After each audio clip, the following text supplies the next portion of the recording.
Corona भाइरसले कसरी ज्यान लिन्छ, भाइरस सर्न नदिन के गर्न सकिन्छ।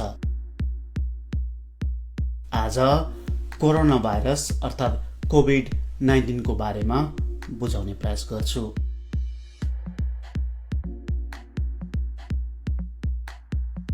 कुनै पनि भाइरसले आफै थप नयाँ भाइरस बनाउन सक्दैन। त्यसको लागि भाइरसले पशुपन्छी, मानिस वा अन्य जीवको कोषको भर पर्नुपर्छ। अन्य भाइरस जस्तै कोरोना भाइरस पनि फैलनको लागि हाम्रो शरीरमा छिर्छ र श्वास नलीमा अड्कन्छ। भाइरस केही दिनमै श्वास नली हुँदै फोक्सोमा पुग्छ, तर शरीरको कोषले जे पायो त्यही आफूभित्र छिर्न दिँदैन। त्यही भएर भाइरसले मानवको कोषलाई झुक्क्याउन आफ्नो शरीरको बाहिरी भागमा रहेको प्रोटिन तत्त्व प्रयोग गर्छ, जसले गर्दा हाम्रो शरीरको कोष आफ्नै केही भाग होला भनेर झुक्किन्छ र भाइरसलाई छिर्न दिन्छ। कोरोना भाइरस फोक्सोको कोषभित्र छिरिसकेपछि कोषभित्रको जेनेटिक मेटेरियल प्रयोग गरेर अन्य धेरै भाइरस बनाउँछ र उक्त कोषको अन्त्य गरिदिन्छ। अनि जति धेरै भाइरस भए उति नै धेरै फोक्सोको कोष मर्ने हुन थाल्छ। त्यसपछि सोही मरेको कोष नजिक सुन्निने र तरल पदार्थ जम्ने प्रक्रिया सुरु हुन्छ। यसले गर्दा फोक्सोमा अक्सिजन रगत नलीमा गएर रगतमा अक्सिजन सिँचाइ गर्ने प्रक्रिया ठप्प हुन्छ र फोक्सो आफै अशक्त हुँदै जान्छ। यस्तो बेलामा समयमै भेन्टिलेटर मसिन प्रयोग गरेर फोक्सोलाई सुचारू राख्ने र अक्सिजन रगतमा पठाउने गर्नुपर्छ। यसो गर्दा पनि कसैको शरीरले अक्सिजन पर्याप्त नपाएर अन्य अङ्गहरू कम अक्सिजनमा काम गर्नुपर्ने हुन्छ। पहिल्यैदेखि स्वस्थ र तन्दुरुस्त नभएका शरीरले यस्तो अक्सिजन कम हुने अवस्था थेक्न सक्दैन र ज्यान जान सक्छ। त्यसैले प्राय 50-60 नायका पहिलेदेखि नै डायबिटिज, ब्लड प्रेसर आदिको समस्या भएर अङ्गहरू थाकिसकेका, चुरोट पिउने बानी भएका र इम्युन शक्ति कम भएकामा कोरोना भाइरसले छिटो असर गर्ने हुन्छ। यसको सुरुवाती लक्षण र सामान्य रुगाखोकीको लक्षण उस्तै हुन्छ, तर यसले अलि बढी गलाउने, खोकी निकै बढ्दै जाने, ज्वरो आउने, निकै थकित बनाउँदै जाने र श्वास प्रश्वासमा समस्या दिँदै जाने हुन्छ। लक्षणहरूको भरमा मात्र कोरोना भाइरस हो होइन छुट्याउन सकिँदैन, तर आफूलाई यस लक्षण देखियो र आफू नजिक कोरोना भाइरसको संक्रमण फैलिएको छ भने आफूलाई पनि सरेको अनुमान गर्न सकिन्छ।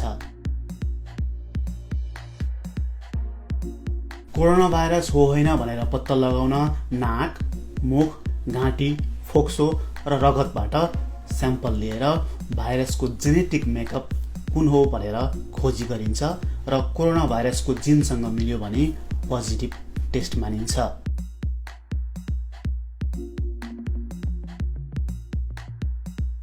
उक्त टेस्टको रिजल्ट आउन ढिलो भयो भने सिटी स्क्यानको भरमा मात्र पनि कोरोना भाइरसको उपचार सुरु गर्ने गरिन्छ। कोरोना भाइरसलाई पूर्ण नष्ट गर्ने औषधि उपचार आजको मितिसम्म छैन। यसले पार्ने असर कम गर्न मात्र औषधि उपचार गर्न सकिन्छ। यस विरुद्धको भ्याक्सिन परीक्षणकै अवस्थामा छन् र पहिलो चरणको भ्याक्सिन वैशाखभित्र आउँदैछ।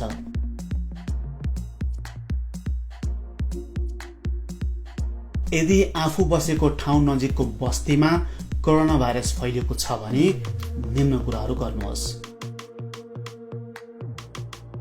जोडले खोक्दा, हाँछ्यौँ गर्दा नाक, मुखबाट कोरोना भाइरस करिब 4-5 मिटरसम्म जान सक्छ, तर सामान्य तवरले खोक्दा 2 मिटरसम्म भाइरस जान सक्ने हुँदा सकेसम्म भिडभाडमा नजानुहोस्।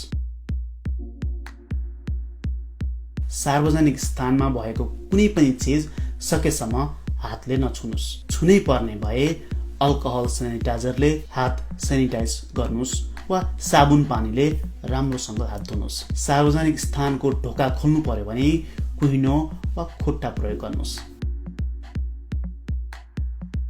प्राय भाइरसहरू हात हुँदै नाकमुख भएर शरीरभित्र छिर्ने हुँदा हात अनुहारमा, नाकमा, मुखमा, आँखामा लैजाने बानी हटाउनुहोस्।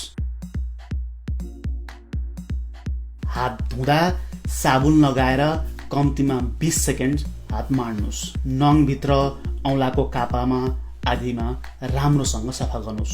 सामान्यतया हामीले 10 सेकेन्ड पनि हात धुँदैनौँ, त्यसैले सामान्यतया धुने भन्दा दोब्बरसम्म लगाएर निकै धैर्य गरेर निकै ध्यान दिएर हात धुनुस्।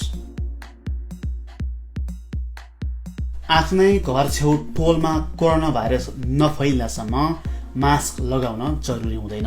यदि मास्क लगाउनु पर्ने स्थिति आयो भने भाइरसको लक्षण हुनेले अरूलाई भाइरस नसरोस् भनेर सामान्य सर्जिकल मास्क लगाउने र उक्त व्यक्तिको नजिक हुनेले वा उसको स्याहार सुसार गर्नेले आफूलाई नसरोस् भनेर सकेसम्म N95 मास्क लगाउनु पर्छ।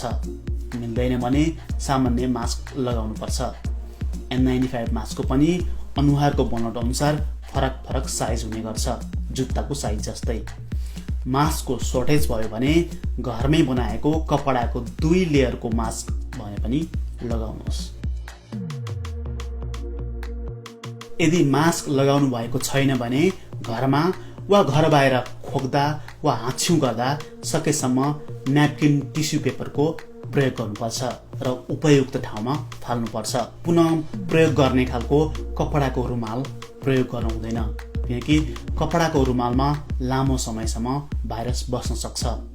यदि न्यापकिन टिस्यु पेपर साथमा छैन भने कुइनोभित्र खोक्नुपर्छ।